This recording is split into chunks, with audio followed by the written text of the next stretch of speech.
সব তীর্থ বারবার, গঙ্গাসাগর একবার। কিভাবে খুব কম খরচায় ঘুরে দেখবেন গঙ্গাসাগর, কোথায় থাকবেন, কোন কোন দর্শনীয় স্থান কিভাবে খুব সহজেই ঘুরে দেখবেন, ইন্টারকানেক্টিং যাবতীয় রুটের সব আপডেট আপনাদের সকলের জন্য আজকের পর্ব জুড়ে।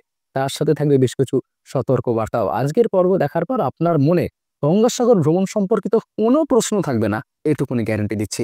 চলুন বেশি না বলে কথা শুরু করছি সরাসরি মূল পর্বের ভিডিও। আপনারা দেখছেন মজার ভ্লগ। মজার ভ্লগ মানে এক্সপ্লোর অ্যান্ড এনজয়। ভিডিওর প্রথমেই আপনাদেরকে জানিয়ে রাখি কিভাবে খুব সহজেই পৌঁছাবেন গঙ্গাসাগর। কম বাজেটে যারা চাইছেন এই ট্যুরটা কমপ্লিট করতে, তাদের বেস্ট অপশন হবে ট্রেনে করে। এছাড়া আপনারা কিন্তু বাস বা ক্রুজে করেও পৌঁছাতে পারেন গঙ্গাসাগর। প্রথমে ট্রেনের আপডেট আপনাদেরকে দিয়ে রাখি। যারা ভাবছেন ট্রেনে করে জার্নি করবেন হাওড়া থেকে, প্রথমে পৌঁছতে হবে কিন্তু শিয়ালদা, কেননা শিয়ালদা থেকে কিন্তু ইন্টারকানেক্টিং ট্রেনগুলো কিন্তু ছাড়ে গঙ্গাসাগর যাওয়ার জন্য। প্রথমে আপনারা শিয়ালদা পৌঁছে শিয়ালদা দক্ষিণ শাখার ট্রেনে নামখানা লোকাল ধরে খুব সহজেই পৌঁছে যেতে পারবেন। এক্ষেত্রে যারা একদিনে গিয়ে ফিরে আসবেন অর্থাৎ সেম ডে রিটার্ন করবেন, তাদের জন্য কিন্তু দুটো ট্রেন বেস্ট হবে। একদম ভোরের 5টা 12 নামখানা লোকাল, অথবা একটু সকালে 7টা 14 নামখানা লোকাল। এই দুটি ট্রেনেই কিন্তু ম্যাক্সিমাম লোক ট্রাভেল করে, তো আপনারা এই দুটো ট্রেন ধরার চেষ্টা করবেন। নামখানা লোকালে উঠেও আপনারা কিন্তু দুইভাবে জার্নি করতে পারেন। প্রায় 2.5 ঘন্টা জার্নি হবে অ্যাপ্রক্স। আপনারা কিন্তু নামতে পারেন 1 নম্বর কাকদ্বীপে, 2 নম্বর লাস্ট স্টপেজ নামখানায়। কাকদ্বীপে নেমে কিভাবে ইজিলি গঙ্গাসাগর পৌঁছবেন, প্রথমে সেই রুট ম্যাপটা আপনাদেরকে একটু জানিয়ে রাখি। এই রুটের লাস্ট স্টপ নামখানা। নামখানা পৌঁছানোর 2টো স্টপেজ পূর্বেই পড়বে কিন্তু কাকদ্বীপ। কাকদ্বীপে স্টেশনে নেমে ঠিক ডান হাতে চলে গেলেই আপনারা কিন্তু পেয়ে যাবেন টোটো স্ট্যান্ড। যদি শেয়ারে আপনি যাত্রা করতে চান তাহলে কিন্তু জনপ্রতি 20 টাকার বিনিময়ে আপনারা পৌঁছাবেন কিন্তু লট নাম্বার 8 জেটিঘাট, প্রায় 20 থেকে 25 মিনিটের রাস্তা। আর যদি রিজার্ভ করতে চান 140 টাকা নেবে। টোটো নাম্বার 8 জেটিঘাটে পৌঁছে আপনার প্রথম কাজ হবে 9 টাকার বিনিময়ে টিকিট সংগ্রহ করা। মেলার সময় টিকিটের মূল্য পরিবর্তন হয়, 9 টাকাটা বেড়ে 40 টাকা পর্যন্ত হয়ে যায়। টিকিট কেটে আপনি উঠবেন আপনার নির্ধারিত ভেসেলে।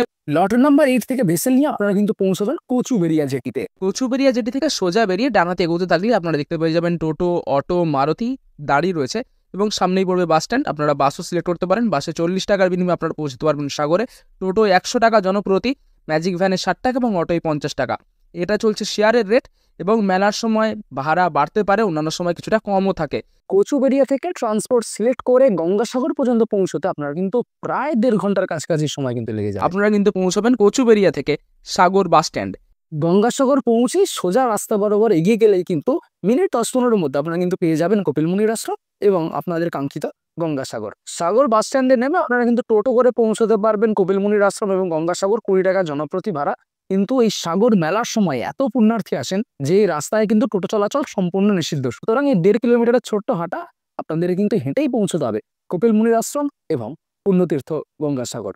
এতক্ষণ ইজিলি বোঝানোর চেষ্টা করলাম কিভাবে আপনারা কাকদ্বীপ থেকে পৌঁছাবেন। কাকদ্বীপে নামবেন, আপনারা টোটো নেবেন, পৌঁছাবেন লট নাম্বার 8 জেটিঘাটে। সেখান থেকে 9 টাকা দিয়ে টিকিট কাটবেন, ভেসেলে উঠবেন। ভেসেল আপনাকে নিয়ে পৌঁছবে কচুবেড়িয়ায়। কচুবেড়িয়া থেকে আবার গাড়িতে উঠবেন, পৌঁছাবেন সাগর এবং সাগর থেকে হাঁটা পথে বা টোটো করে আপনারা পৌঁছাবেন কিন্তু গঙ্গাসাগর পুণ্যতীর্থ প্রাঙ্গণে। এবারে আসি যারা লাস্ট স্টপেজ নামখানা লোকালে নামখানায় নামবেন, তারা কিভাবে পৌঁছাবেন ইজিলি সেটা একটু জানিয়ে রাখি। কিন্তু স্টেশন থেকে বাইরে বেরোলে পেয়ে যাবেন টোটো স্ট্যান্ড।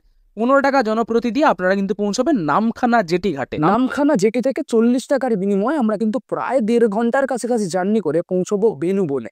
বেনুবন পৌঁছে আপনারা কিন্তু করবেন টোটো বা অটো।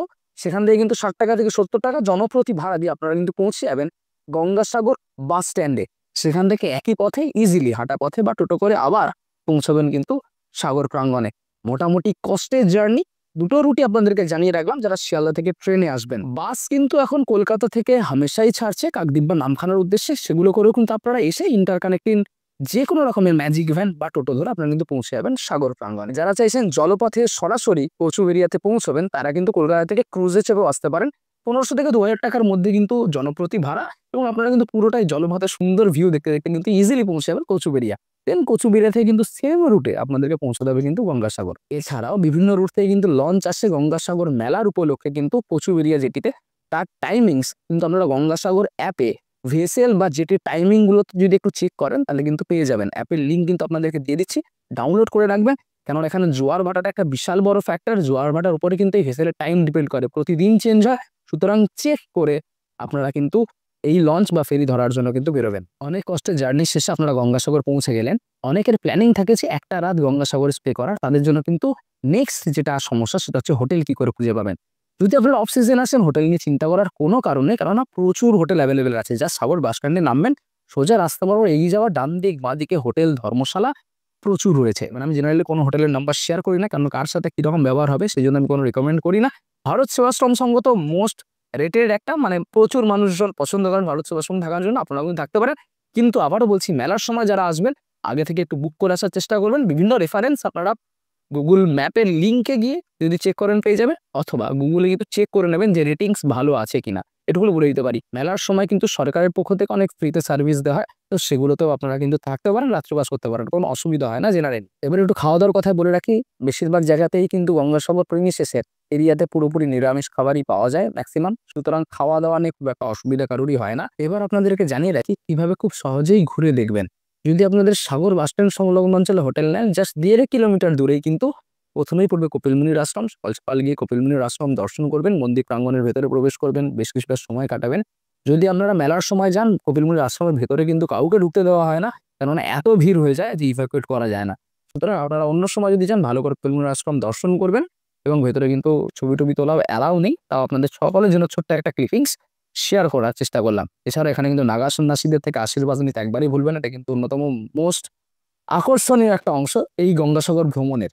এরপরে চলে যাবেন কিন্তু পুণ্যতীর্থ গঙ্গাসাগর ঘোরার জন্য। গঙ্গাসাগরকে ভালো করে দর্শন করবেন, খুব সুন্দর কিন্তু আপনাদের লাগবে এই গঙ্গাসাগর সহ কপিলমুনির আশ্রমের একদিনের ছোট্ট ট্যুর। অনেকেই জিজ্ঞাসা করেন যে একদিনের ট্যুর প্ল্যান কি সম্ভব গঙ্গাসাগরে? আমি বলবো অবশ্যই সম্ভব। ভোর যদি আপনারা শিয়ালদা থেকে নামখানা লোকালে চেপে বসেন, প্রথমে কিন্তু কাকদ্বীপ দিয়ে লট নাম্বার 8 হয়ে ইজিলি কচুবেড়িয়া পৌঁছে আপনারা কিন্তু গঙ্গাসাগর প্রাঙ্গণে পৌঁছাবেন 12টার মধ্যে।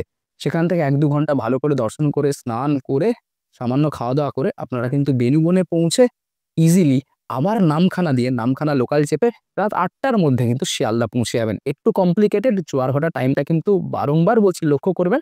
গঙ্গাসাগর অ্যাপটা ফলো করবেন, ওখানে কিন্তু লঞ্চ ভেসেলের টাইম এগুলো কিন্তু আপনারা জানতে পেরে যাবেন। সুতরাং 1 ডে ট্যুর প্ল্যানও দিয়ে দিলাম আজকের পর্ব জুড়ে। পশ্চিমবঙ্গের সবচেয়ে বড় ধর্মীয় মেলা গঙ্গাসাগর, আমি প্রতিটা ভিডিওতেই কিছু টুকরো ইনফরমেশন সাবধান মানে দিয়ে থাকি। যেহেতু সবচেয়ে বড় মেলা বুঝতেই পারছেন, ছোট ছোট বাচ্চাদেরকে যারা নিয়ে আসবেন খুব সাবধানে রাখবেন। নিজেদের পরিবার বা যাদের সাথে এসেছেন তাদেরকে সবসময় একসাথে রাখার চেষ্টা করবেন। মূল্যবান বেশি জিনিসপত্র নিয়ে একবারেই যাবেন না, অল্প পরিমাণ অর্থাদি যেটুকুনি আপনার দরকার সেটুকুনি নিয়ে ঘুরবেন, এবং ক্যাশ অবশ্যই ক্যারি করবেন, কারণ এখানে কিন্তু প্রচণ্ড অনলাইনের প্রবলেম, এবং আপনারা কিন্তু এটিএমও বিশেষ পাবেন না, সুতরাং ঘর থেকে ক্যাশ নিয়ে যাওয়ার চেষ্টা করবেন। এটা কিন্তু মোস্ট ইম্পর্টেন্ট পয়েন্ট, এটা অনেকেই স্কিপ করে যায়। এছাড়াও যেটা অ্যাডিশনাল আপনাদেরকে বলবো, যারা স্নান করবেন মহিলাদের জন্য বিশেষ করে বিভিন্ন জায়গাতেই কিন্তু পয়সা দিয়ে ড্রেস চেঞ্জের একটা ব্যবস্থা করা হয়, সুতরাং সেগুলো আপনারা ইউজ করতে পারেন, আপনাদের খুব একটা কোনো অসুবিধা হবে না। প্রচুর সিকিউরিটি থাকে, যে কোনো সমস্যা আপনারা কিন্তু সরকারি আধিকারিকদের সাথে যোগাযোগ করবেন, তারা কিন্তু আপনাদেরকে নির্দিষ্ট জায়গায় নির্দিষ্ট স্পটে ঠিক পৌঁছে দেওয়ার চেষ্টা করবেন। গঙ্গাসাগর মেলার সময় যারা লট নাম্বার 8 থেকে কচুবেড়িয়ার ভেসেল নেবেন ভাবছেন, তাদের জন্য কিন্তু বলে দিচ্ছে প্রচন্ড লেভেলের ভিড় হয়। আপনাদের এই 4 থেকে 5টা ভেসেল ছাড়তে হতে পারে, এবং ওখানে কিন্তু মারাত্মক একটা ভিড়ের ব্যাপার, সুতরাং খুব সাবধানে ওই জোনটা কিন্তু আপনারা ট্রিট করবেন। কেমন লাগলো আজকের এই পর্ব অবশ্যই কমেন্টে জানাবেন। ভালো লাগলে লাইক সাবস্ক্রাইব করবেন আমাদের চ্যানেল মজার ভ্লগকে। সকালে ভালো থাকুন, সুস্থ থাকুন, দেখা হচ্ছে পরের পর্বে।